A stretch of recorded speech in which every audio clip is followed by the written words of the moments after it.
여러분 안녕하십니까, 변상욱입니다. 대한민국 최초의 품격과 진지함, 까칠함과 해악을 버무린 시사 토크쇼가 드디어 여러분 앞에 이렇게 선을 보입니다. 대한민국 최초라고 제가 오만한 얘기를 했습니다만 정말 대한민국 최초의 진지함과 까칠함, 품격과 해악이 곁들인 뉴스 쇼가 되도록 열심히 한번 해보겠습니다. 이런 것에 가장 최적화된 인물로 일방적으로 저희 제작진에 의해서 꼽히신 한국사회 여론연구소의 김갑수 대표께서 나와 계십니다. 네, 어서 오십시오. 예, 네, 반갑습니다. 이제 부담스러운 소개신데요. 예. 저랑 방송을 하는 건 사실 처음이십니다만은 모든 제작진이 뭐 바로 맨 앞에 이름을 올리신 분이어서 저도 평소에 잘 알고 있던 분이어서 정말 반갑고요. 이 지금 오늘 이제 첫 방송인데 예. 마음 놓고 얘기해도 되는지에 대한 불안과 공포가 있습니다. 사실. 뭐 어차피 드러내놓고 얘기하니까 이거 감청 당하나만 하니까 뭐 그런 공포는 없겠죠. 감청에 대한 공포는 없을 겁니다. 한 가지 이제 제가 좀 분명히 해 두고 싶은 것은 어쨌든 이 프로그램의 저작권은 CBS가 가지고 있는 거죠. 저는 뭐 거기에서 걱정할 건 없다. 청와대와 검찰이 문제 제기를 한다면 일단 제가 나서서 책임을 지겠습니다. 일단은 그래도 그 정범으로 김 대표도 약간의 책임을 지실 겁니다. 그래서 이제 제가 한 가지 더 여쭤보고 싶은 게 방송윤리위원회 심의 규정은 준수해야 되는 겁니까? 그래도 세상이 조금 일탈도 있고 해야 재미가 있으니까. 예. 예. 그 허한 걸로 저는 뭐 책임을 지고 저는 허락받은 걸로 하고. 알겠습니다. 예. 고맙습니다.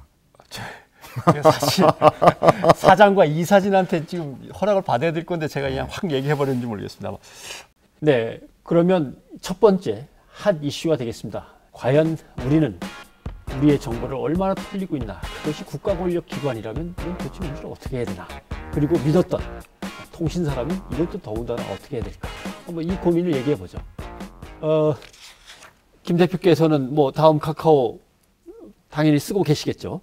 저는 이 카카오톡을 지웠다가 하도 이제 그걸로 연락했는데 확인 안 한다고 하는 사람들이 많아 다시 이제 다운로드 받기를 했는데 일단 거의 사용은 안 하고 있는데요. 네. 제가 털릴 게 있는 내용을 한번 보내드리겠습니다. 아, 좋습니다. 근데 이게 맨 처음부터 엉켰습니다. 사실은 대법원의 판례에 따르면 감청이라고 하는 것은 실시간을 의미하는 거거든요. 그렇죠. 예, 이미 시기적으로 끝나가지고 보관되어 있는 걸 뒤져서 가져갈 때는 감청영장이 아니고 압수수색영장을 가져가야 되는데 이걸 감청영장이라고 받아가서 그냥 늘 갖다 썼다라고 하는 것에서 문제가 됐고 그걸 갖다 이런저런 변명으로 메꾸려니까 계속 논리적으로 엉키고 하면서 사실 어떻게 보면은 검찰도 문제고 다음 카카오도 문제고 실제로 이렇게 압수수색영장이나 감청영장을 찍어달라는 대로 찍어준 법원도 문제는 있습니다. 그렇습니다. 예. 일단은 말씀하신 것처럼 우리가 이제 감청을 하겠다고 하는 것은 지금 현재 이루어지고 있는 대화, 그렇습니다. 그리고 또 앞으로 이루어질 대화, 누군가가 이제 국가안보에 큰 어떤 뭐랄까요 위해를 가할 수 있다든지 이런 판단들을 이제 사법기관이 했을 때 지금 현재 어떤 대화들과 어떤 내용들이 어떤 커뮤니케이션을 서로 하고 있는 것인가에 대한 것들을 엿들어서 그러나 그것들도 최소한으로 줄여서 부득이한 경우가 아니라면 하지 말아야 되는 그런 일이거든요. 근데 이제 심각한 문제는 말씀하신 것처럼 과거에 나눴던 그 대화들을 이제 가지고 통째로 가져갔다는 것이고 통째로 가져가기엔 너무 양이 많고 이러다 보니까 다음 카카오에서는 스스로가 이제 그걸 발췌해서 넘겨줬다는 거거든요. 그럼 그 발췌할 때 기준이라는 게 있었을 거 아닙니까? 예. 그 기준이 이제 물론 이제 이 다음 카카오는 부정을 하고 있는 거지만 그 기준이라는 게 사법기관도 아니면서 사법기관이 이런 것들을 문제라고 봤을 것이다 라고 하는 것들을 나름대로의 기준을 가지고 추렸다는 거거든요. 예. 사법적 기능을 했다는 거죠. 그런 면에서 이제 사실은 도덕적이고 윤리적인 측면, 법적인 측면은 뭐 차치하고라도 그런 비난에서 사실 자유로울 수 없는 게 사실인 거죠. 그 말씀하신 게 정확하게 지적하신 건데 텔레그램으로 망명이 시작되는 계기도 사실은 다음 카카오 측의 대표나 변호사들이 트윗에 글을 올리거나 했을 때 아니 영장 갖고 들이닥치는데 그럼 누구라고 그걸 갖다가 뭐라 그럴 수 있어? 당신 같으면 그렇죠. 그랬겠어? 그런 공포죠. 예, 이런 식으로 불안감이죠. 말을 꺼내니까 어허 저거 봐라 막 이렇게 하면서 사람들이 이제 빠져나가기 시작했고 또 하나 날짜를 갖다 제가 한번 비교해 봤어요. 경제신문을 갖다 쭉 뒤지면서 날짜를 봤더니 갑자기 나서서 이제부터는 응하지 않겠다고 기자회견을 했지 않습니까? 다음 카카오 대표가.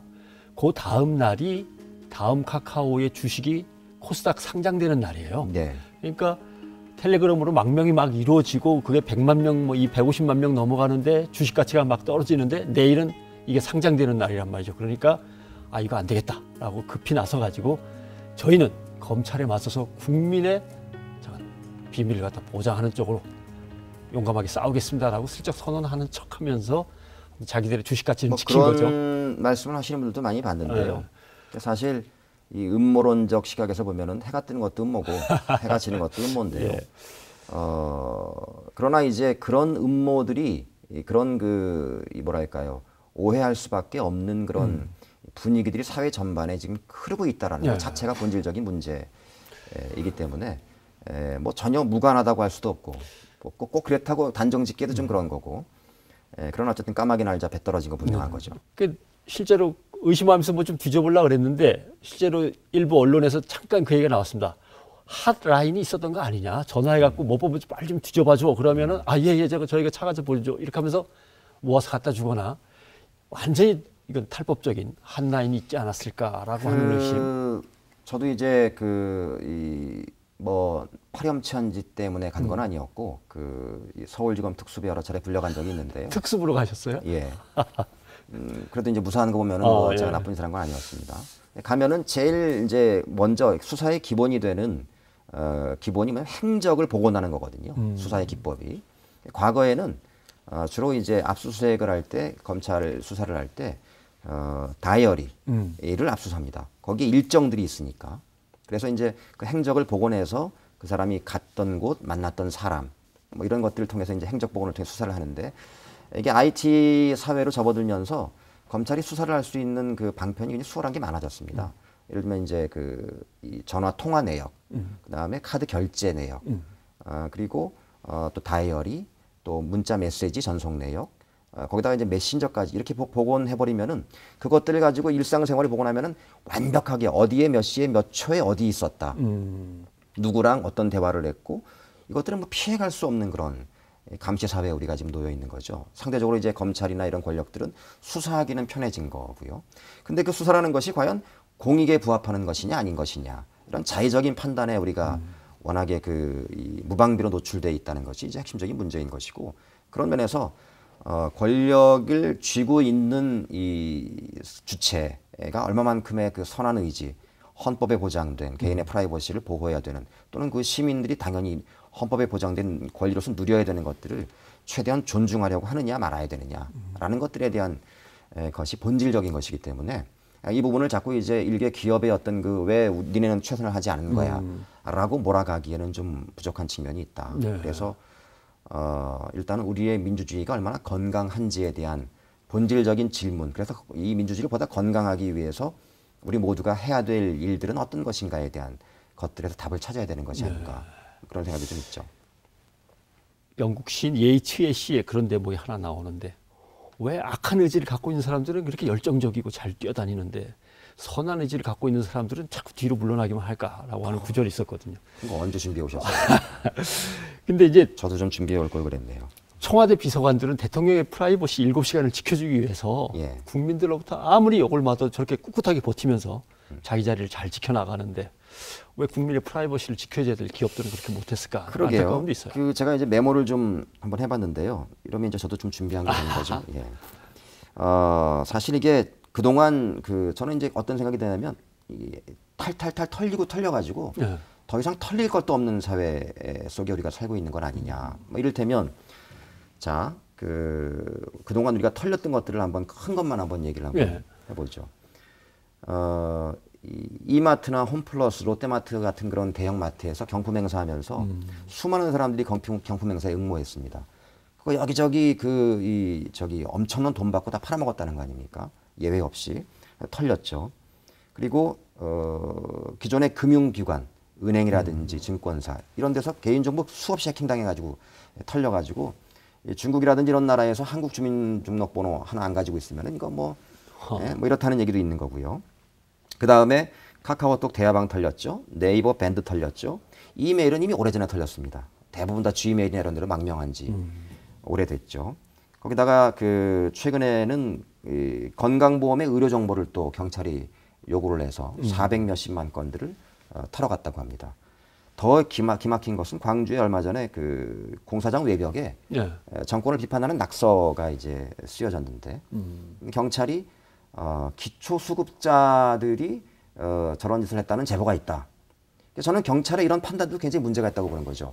정권을 비판하는 낙서가 있을 때 왜 기초수급자가 연관되어질 수 있는 그 사고는 도대체 어디서 기인한 거냐. 그랬는데 5개 구청에다가 기초수급자들의 정보를 다 달라. 구청이 고스란히 4천여 개의 정보를 넘겨줬다는 거죠. 더 이상 털릴 게 이제 없을 만큼 다 털려버린 그런 사회에 우리가 프라이버시가 있긴 있는 거냐.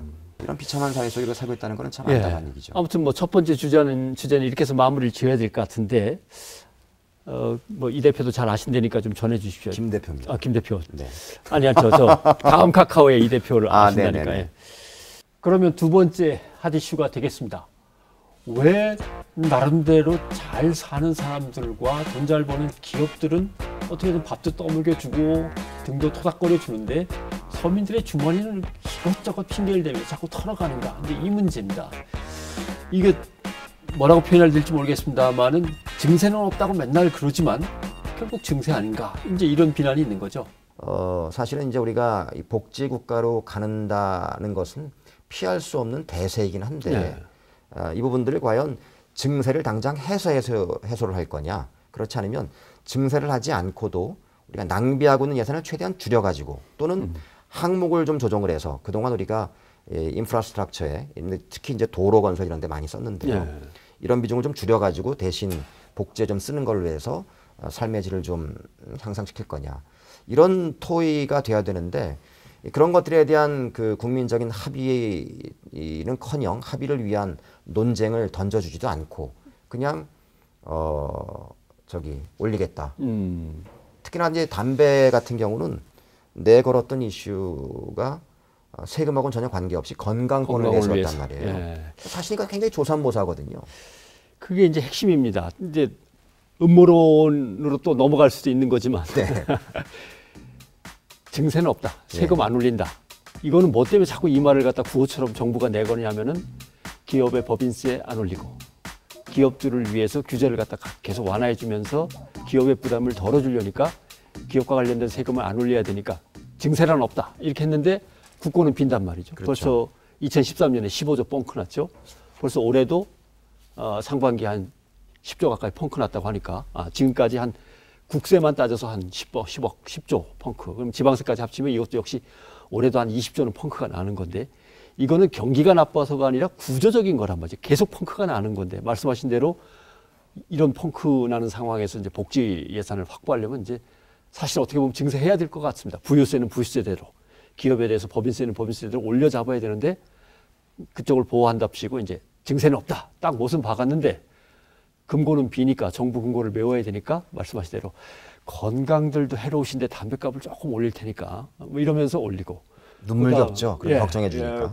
고마운 일입니다. 예. 지방세 올리는 건 그건 중앙정부는 잘 모르겠습니다. 그건 지방에서 하는 일이라 지방들이 워낙 어려워서요. 이렇게 하고 또 빠져나가고 물값 이제 오른다라고 뭐 통행료 이러면서 이제 정부가 국민들의 돈을 뜯긴 뜯는데 증세에서 뜯는다는 이미지는 절대 안 주려고 하면서 국민들을 지갑에서 열 수 있는 건 또 다 열어가는 세금 인상이 아니거든요. 예를 들면은 뭐 이거는 건강 때문에 걷는 거거든요. 이거는 뭐 지방에서 워낙 어려워서 복지를 위해서 걷는 거 이런 식으로 빠져나간단 말이에요. 그러니까 결국 가진 사람들을 위한 것은 증세가 없다라는 구호로 막아버리고 서민들을 주머니에서 나가는 거는 이건 증세가 아니거든요. 라고 하면서 털어버리고 이제 이런 상황이 되는 거예요. 더 심각한 문제는 그렇게 해서 거둔 돈들이 실제로 복지 이런 데는 쓰이지 않는다는 게 더 문제인 거죠. 이미 예견된 거죠. 맨 처음에 외환위기가 왔고 그다음에 금융위기가 왔고 그다음에 뻔합니다. 공기업 민영화 얘기가 슬슬 나오다가 정부의 재정위기가 이제 드디어 폭발하면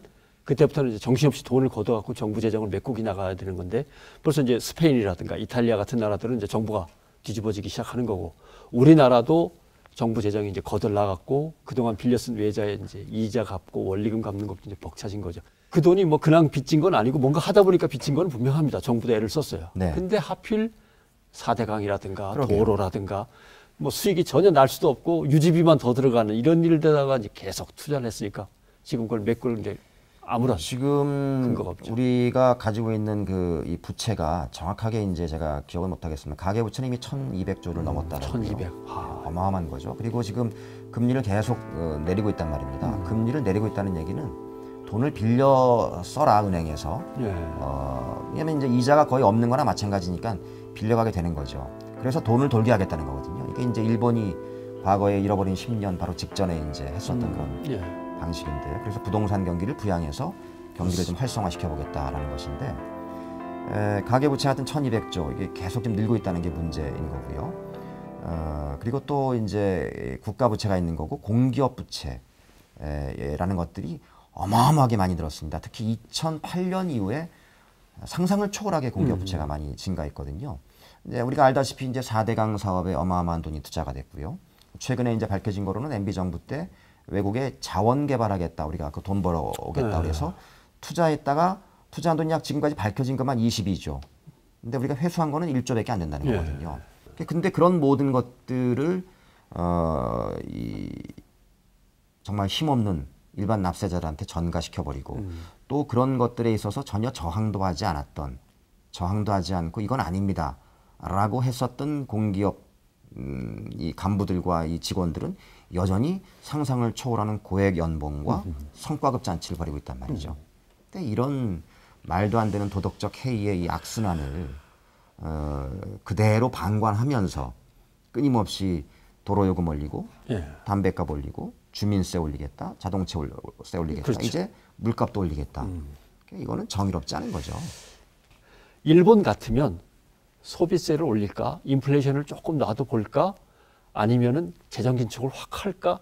이걸 드러내놓고 토론이 벌어지고 이제 이런단 말이죠. 그래서 일본에서 벌어지는 그 토론 때문에 세계 주가도 영향을 받을 수밖에 없으니까 전 세계 언론이 그걸 집중해서 쳐다보고 있는데, 이 대한민국은 맨 처음에 얘기한 대로 증세가 아니라니까요. 뭐 그다음에 없다니까요. 그러지 않을 거라니까요.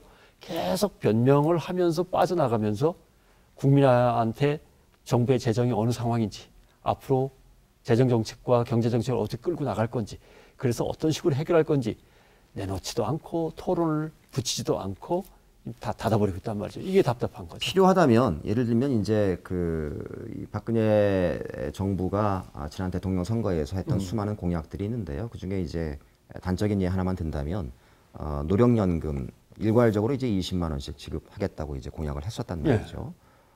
그랬는데 슬그머니 이제 차등 지급하겠다. 돈이 없으니까 뭐 이래버렸단 말이죠. 근데 그걸 전부 다 크게 걱정하지 않고 20만 원 다 드리겠다. 그러니까 여기에 재원이 필요하니까 조금 더 세금을 내주십시오 하면은 저는 내겠어요, 기꺼이. 병 기자님도 뭐 그거 얼마나 되겠습니까? 한 15만 원으로 깎아주신다면. 뭐 그러게요. 아니 뭐 이렇게 기꺼운 마음으로 진짜 기꺼이 저는 낼 용의가 있는데, 그러지도 않으면서 그 어린아이들 꼭 삥 뜯는 듯이 힘없는 서민들의 주머니만 계속 털고 가는 거는 정말 심각한 문제가 아닌 거냐 싶은 생각이 좀 있고요. 정식 명칭은 요즘 쥐잡이식 세금 인상이라고 합니다. 왜냐하면 쥐구멍마다 이렇게 덧을 넣고 확 이렇게. 사실은 이런 쥐잡이식으로 이렇게 구멍구멍을 뒤지는 게 아니고, 아까 말씀하신 대로 경제 활성화에 일단 총력을 기울이고, 그다음에 필요 없는 낭비를 줄여서 그걸 복지 예산으로 써서 재정의 지출을 갖다가 뭔가 좀 합리화하고 뭐 이러는 쪽으로 큰 틀을 잡아가야죠. 2012년인 이후가 됐으니까 지금 그런 표현을 막 쓰시는 거죠? 그전에는 쓰기가 어려웠던 표현 같은데. 아무튼 쥐잡이식인데, 뭐 대통령 선거 이전에는 못 썼죠. 또 최근에 왜 그랬는지 모르지만은 그 신문에 만평을 그리는 한 화백이 닭으로 이렇게 뭐 이 대통령을 묘사했다고 고발당했다고 하더라고요. 왜 그런지 모르겠습니다. 방송에서는 안 되지만 예술 어떤 그 풍자 작품 같은 경우는 통 크게 한 번쯤은 막 그러려니 하는 수도 있는 건데, 또 그런 것도 날카롭게 잡아내서 계속 또 사회 이슈화 되긴 합니다. 그런데 그런 의미에서 다이빙벨 얘기를 안 할 수 없습니다. 한국 영화의 사실 뭐 가장 그 상징적인 키워드 하나만 꼽으라고 한다면 부산국제영화제를 꼽지 않을 수가 없습니다. 올해 부산국제영화제는 사실 다이빙벨 논란으로 인해서 상당 부분 그동안의 성과들이 좀 퇴색되고 또 안타까워하는 사람들이 좀 많았다. 이런 측면에서 할 얘기들이 참 많이 있을 것 같습니다. 저도 부산국제영화제 조직위원을 3년에 걸쳐 했습니다만, 예. 부산에서 이제 언론사 대표면은 조직위원회에 들어가서 뭐 홍보라든가 아니면 뭐 자문 같은 걸 결국 하게 돼 있습니다만, 되게 화가 나더라고요. 그러게요. 예. 사실 어떤 재난이나 큰 문제가 생겼다면 정부나 국가 권력은 되게 이제 3단계를 거칩니다. 진상규명해야죠. 진상규명은 당연히 진실의 원칙에 입각해서 해야 됩니다. 그 다음에 사고 처리해야죠. 책임자를 확실하게 밝혀내고 거기에 맞게 정의롭게 처리를 해야 되고, 그리고 대책을 세워서 다시는 재발하지 않게 해야 되는데, 그럼 다이빙벨을 상영하지 못하는 것은 진실이냐 정의냐 아니면 해결책이 궁구냐, 뭐 셋 중에 아무것도 아닙니다. 그렇습니다. 이런 것들을 글로벌하게 이미 성장해 있는 부산국제영화제에서 버젓하게 드러내놓고 노출시킨다는 게 정말 부끄러웠습니다. 그러니까 다이빙벨이라는 게 사실 저는 이제 그 당시에 세월호 이 구조가 한참일 때 하도 답답한 마음에 이제 별의별 그 수단들을 대부분 강구하기도 했고 기대하기도 했고, 그래서 다이빙벨이, 저 개인적인 의견으로는 다이빙벨은 너무 지나친 기대가 모아졌던 건 뭐 그렇던 건 있던 것 같다라는 생각입니다. 그러나 그건 저 개인적인 판단인 거고요. 그것이 유효했고 어쨌고 이 과정 속에서 국가가 어떤 역할을 했고 국민의 안전을 책임져야 되는 국가가 과연 제대로 임무를 책임을 진 거냐에 대한 여러 가지 이야기들은 예술적으로 여러 가지 표현할 수 있는 거거든요. 근데 이제 이 정부가 지금 현재 세월호 국정조사도 그렇고 세월호 특별법도 그렇고 이번 다이빙벨 다큐멘터리 영화도 그렇고 이런 부분들에 대해서 계속해서 어떤 그 자유롭게 정보들이 오가고 자유로운 판단을 할 수 있는 기회를 제공하지 않겠다고 하는 것은 그동안 이 세월호가 침몰하고 구조하는 과정, 그리고 뒷수습하는 과정 속에서 뭔가 캥기는 것들이 굉장히 많은 거 아니냐라고 해석할 수밖에 없는 거죠. 김 대표께서 음모론을 꺼내시는군요. 이거는 뭐 음모라기보다는 합리적 의심이라고 해주십시오. 알겠습니다. 예. 근데 그 세계적인 감독들, 영화 평론가들, 배우들이 이제 부산국제영화제에서 이 소식을 들으면 도대체 무슨 생각을 했을까? 이제 올림픽하고 비슷한 거거든요. 그렇죠.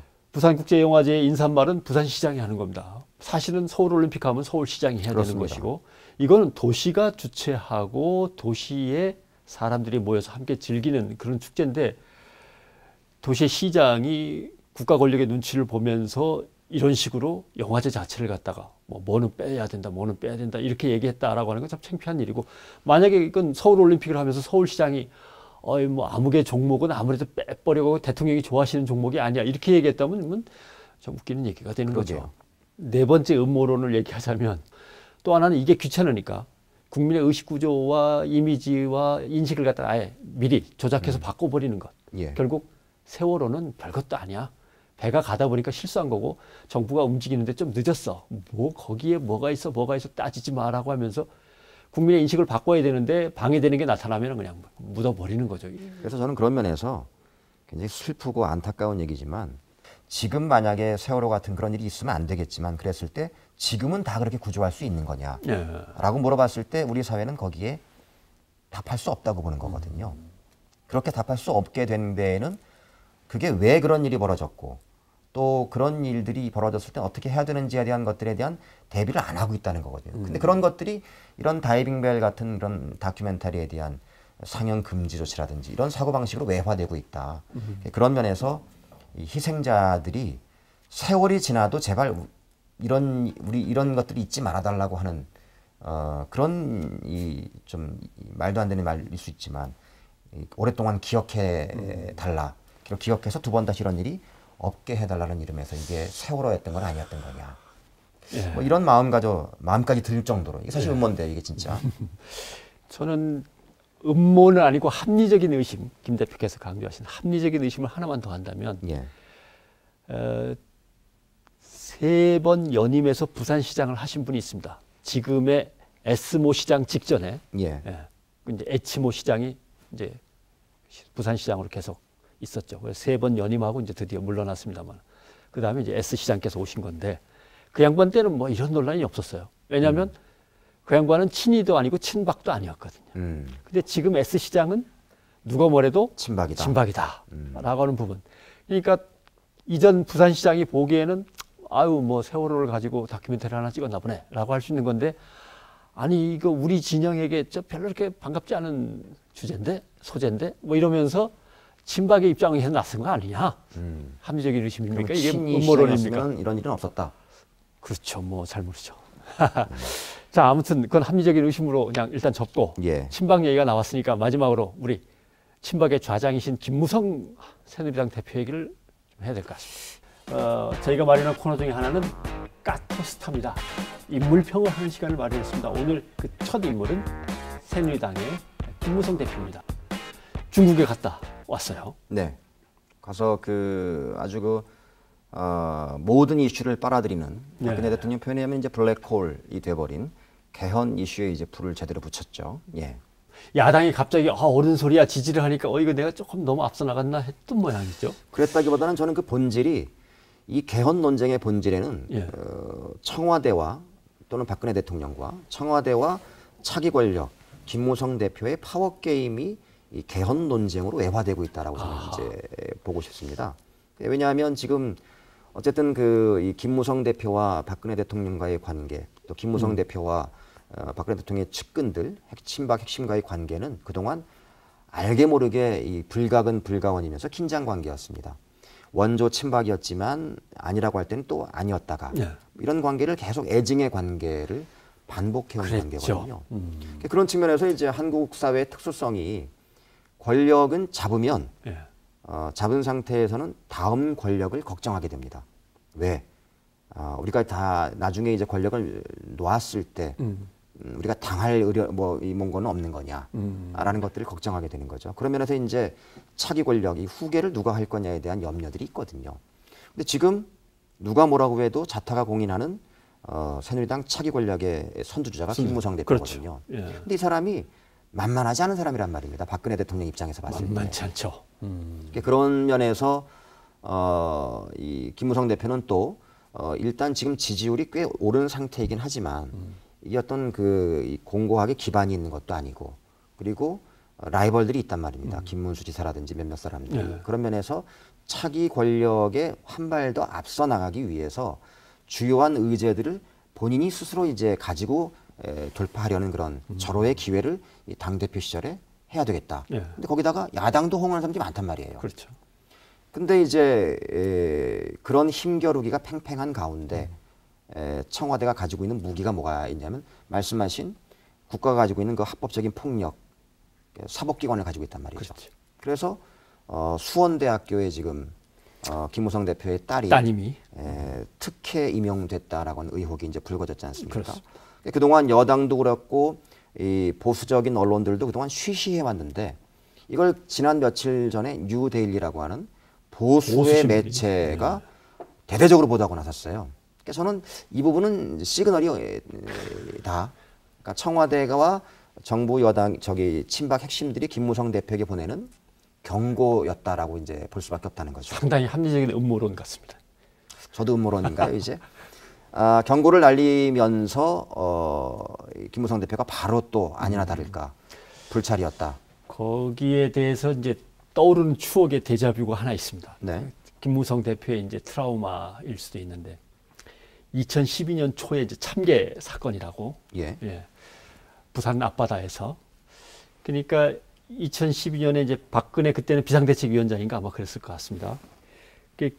김무성 대표나 친박계의 큰 인물들에 대해서 조금 기득권을 내려놓고 하는 문제들을 가지고 이제 논란이 벌어지고 할 때 김무성 대표가 당시 이제 친박계의 좌장이면서 세종시 수정론에 대해서 박근혜 대표하고 전혀 다른 의견을 내놨었죠. 그 다음에 원내대표 출마하지 마라 뭐 이런 논란이 있었는데 박근혜 대표의 나름대로 권유를 갖다 무시하고 뿌리쳤던 문제가 있었고 그러면서 결국 공천 못 받았습니다. 그렇습니다. 두 사람이 그때 공천을 못 받았는데 한 사람은 김무성이고 또 한 사람은 그리고 탈당을 했죠. 탈당을 하고 그러다가 이제 다시 박근혜 비상대책위원장이 만났을 때 이런저런 얘기하고 할 때 아까 좀 전에 얘기했던 부산국제영화제에서 그 다이빙벨 상영 안 했으면 좋겠는데 라고 말을 꺼냈던 S 시장이 그때도 이제 친박계니까 김무성 의원이요 탈당하고 저렇게 속은 쓰겠지만 사실은 뒤로 돌아다니면서 엄청나게 우리를 도와줬습니다.